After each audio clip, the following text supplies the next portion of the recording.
Donc bonjour Mathieu Firmin. Salut. On est à Paris, là où tu travailles. Mhm. Vous êtes journaliste à Spicy. Ouais. Et également, vous êtes journaliste en France, mais également à l'étranger. Je me déplace souvent à l'étranger, mais Oui. je suis basé à Paris. D'accord. Quelle est votre entreprise, Spicy? Alors Spicy, c'est un média de reportage et de documentaire 100% vidéo, 100% digital. Ce qu'on appelle un pure player dans le jargon des médias. D'accord. C'est-à-dire qu'on ne propose qu'un seul type de média, qui est la vidéo, sur un seul type de support, qui est le digital. C'est la première fois qu'un média 100% digital, 100% vidéo est créé. Et on propose du reportage et du documentaire qui va de 5 à 52 minutes sur des thématiques essentiellement internationales qui peuvent aller de la guerre en Irak en passant par la mode au Botswana et en passant par le handicap en France. Vous avez filmé votre hospitalisation en France, à Garches, et avant à l'Aérie-Brézières. Et vous avez fait un documentaire qui est passé sur France 2. Qu'est-ce que vous pouvez dire de ce documentaire? En fait, j'ai commencé à faire ce documentaire sans m'en apercevoir. C'est-à-dire que j'ai eu un accident vasculaire extrêmement rare qui s'appelle un hématome extramédulaire, qui est en fait un accident vasculaire qui a lieu dans la moelle épinière. C'est une sorte de rupture d'anévrisme, mais dans la moelle épinière. Donc ça a compressé la moelle épinière. La moelle épinière a été compressée sur 90% au niveau de D2, D3, assez haut dans la colonne vertébrale. Et ça m'a paralysé depuis la poitrine jusqu'au pied, et ça m'a insensibilité jusqu'à la poitrine jusqu'au pied. De là, j'ai été opéré à l'hôpital de l'Aérie-Brézières en urgence. Et je me suis réveillé après cette opération, les jambes ne bougeaient toujours pas et je ne sentais toujours rien. Et on m'a dit, on verra bien si un jour vous remarchez. Et à partir de ce moment-là, sans m'en apercevoir, j'ai commencé un documentaire. C'est que j'ai pris mon téléphone et j'ai fait, voilà, il m'est arrivé ça hier, j'ai eu un accident vasculaire, aujourd'hui je ne bouge plus, je ne sais pas ce que va devenir ma vie. Et petit à petit, j'ai raconté le quotidien de mon hospitalisation. Et en arrivant à l'hôpital de Garches, qui est un hôpital célèbre à Paris parce qu'il soigne les gens qui sont victimes d'accidents de la route, j'ai rencontré 4 camarades patients qui étaient paraplégiques ou tétraplégiques.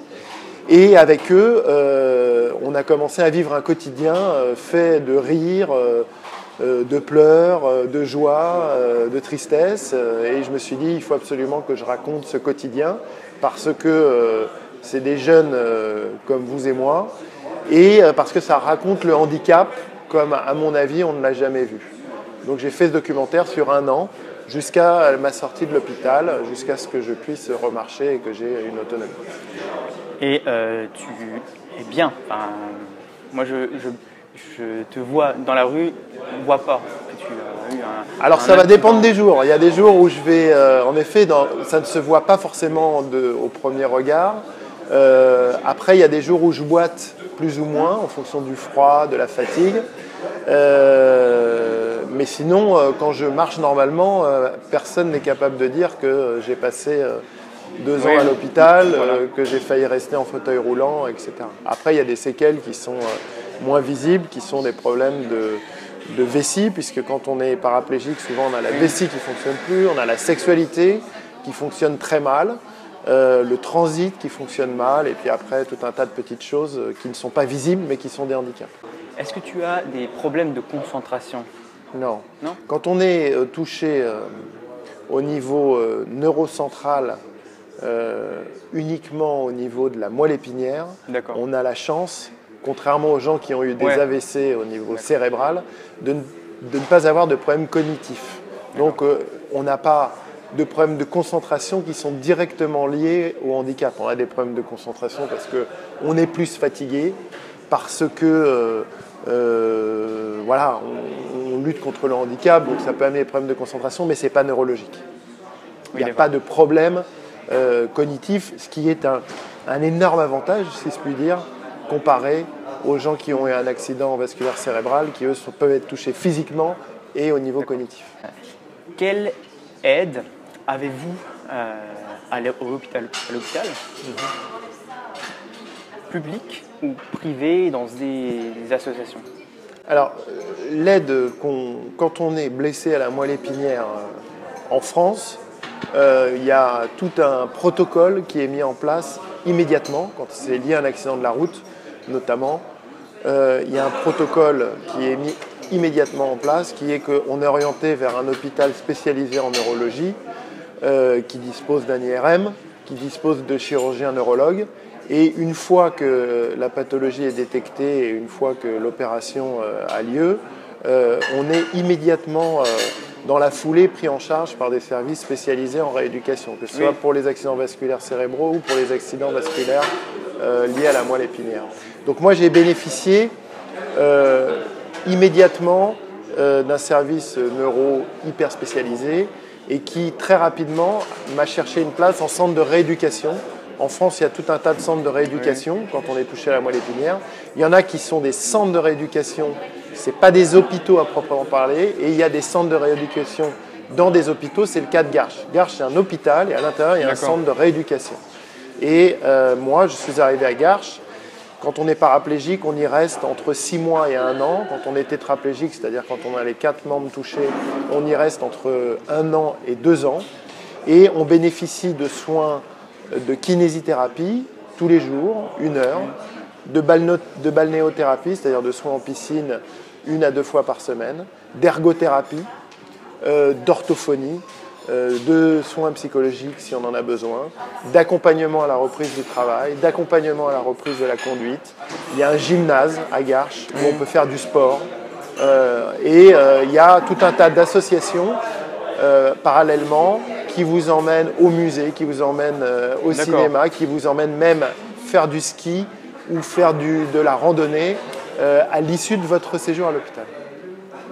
Ça, c'est le service public. Hein. D'accord. Parce que j'ai été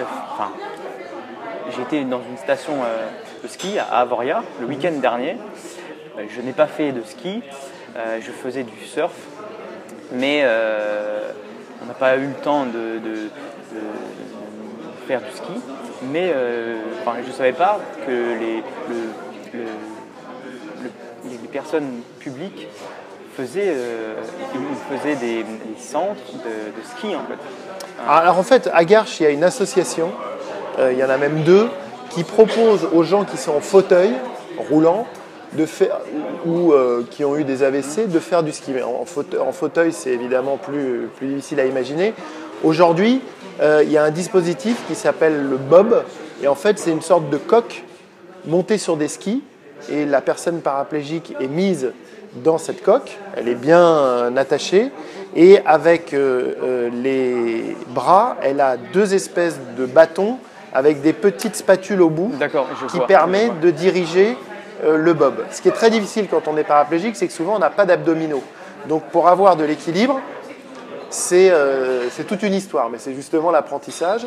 Et de plus en plus d'écoles de ski proposent cette activité aux gens qui sont paraplégiques. Et à Garches, il y a une association qui, chaque hiver, emmène 8 à 10 patients s'initier au ski paraplégique. D'accord. Voilà. C'est bon à savoir. Ouais. Et il y a une autre association qui ne fait pas directement partie de l'hôpital, qui propose aussi des stages comme ça. Enfin, il existe des associations pour personnes en situation de handicap qui proposent ce genre d'activité, char à voile, VTT, VTT à 4 roues pour les paraplégiques, voilà, tout un tas d'activités comme ça. Et ce qui est très très important pour reprendre le goût à la vie, pour reprendre des activités, pour se réinclure dans la société et pour que le handicap soit visible, parce qu'un des problèmes du handicap, c'est que moins le handicap est visible, moins on sait que ça existe, et plus on regarde ça de façon étrange. Oui, c'est vrai. Là, vous êtes dans votre entreprise. Est-ce que vous avez du mal à faire les choses que vous faites auparavant, notamment voyager?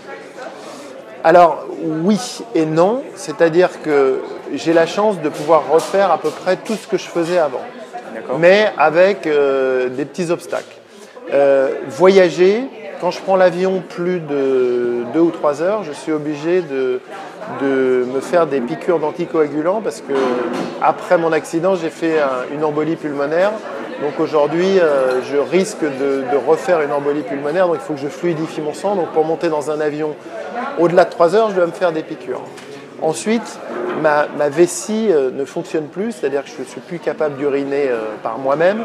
Donc toutes les 4 heures, je suis obligé de me glisser un tuyau via les voies naturelles dans la vessie pour évacuer l'urine de mon corps.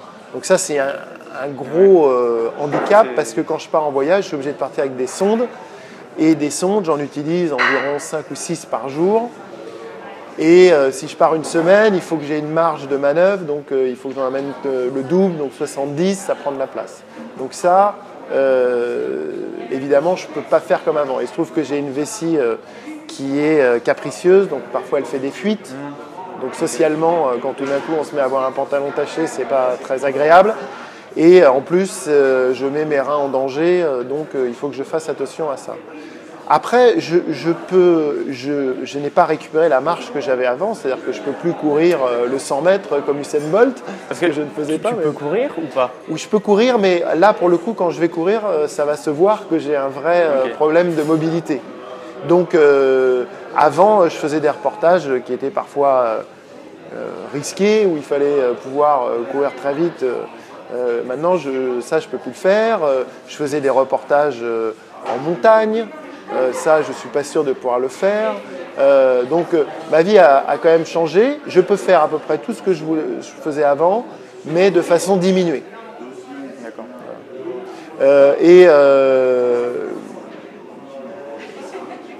Et je suis naturellement prudent, puisque après un accident comme j'ai eu, j'ai encore un peu de mal à me retrouver dans des endroits très isolés comme je pouvais avoir l'habitude avant. Ouais. J'ai besoin, pour l'instant, je suis pas encore serein psychologiquement j'ai besoin d'être pas loin d'un centre urbain avec des... Oui. Voilà. Là, je reviens de Thaïlande, où j'ai été tourner la suite de mon documentaire Lève-toi et marche. Bon, pour la première fois, j'étais loin, entre guillemets, d'un centre de santé digne de ce nom. C'était la première fois. Avant, j'allais dans les grandes villes. Maintenant, je commence à m'éloigner un peu. Et donc, tu vas faire un deuxième documentaire pour Lève-toi et marche. Voilà. Alors, le premier s'appelait Lève-toi et marche, racontait donc ma rémission et racontait le parcours de 4 copains paraplégiques ou tétraplégiques.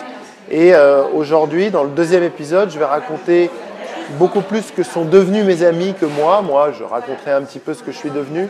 Mais je raconterai surtout ce que sont devenus mes amis après l'hôpital. Eux ne remarchent pas, sont toujours en fauteuil. Et ce qui est intéressant, c'est que sur les 4, il y en a à peu près 3 qui ont repris une vie, j'allais dire, pas normale, puisqu'ils sont en fauteuil, mais qui ont repris une vie avec plein d'activités. Il y en a un avec qui je pars au ski, il y en a un autre, celui avec qui j'ai été tourné en Thaïlande, il fait de la plongée sous-marine, il a voyagé pendant 4 mois avec son fauteuil en Thaïlande, accompagné d'un infirmier. Il y en a un autre qui a repris sa vie normale, c'est-à-dire qu'il vit dans une maison, il peut reconduire, il est paraplégique, il peut reconduire, il va se réoccuper de son fils un week-end sur 2. Voilà. Et puis le 4e, Cédric, lui a un peu plus de mal à reprendre pied dans la vie, mais on va aussi le raconter parce que, évidemment, on ne ressort pas de l'hôpital indemne psychologiquement et en termes d'équilibre psychique. Merci Mathieu pour cet entretien. À bientôt.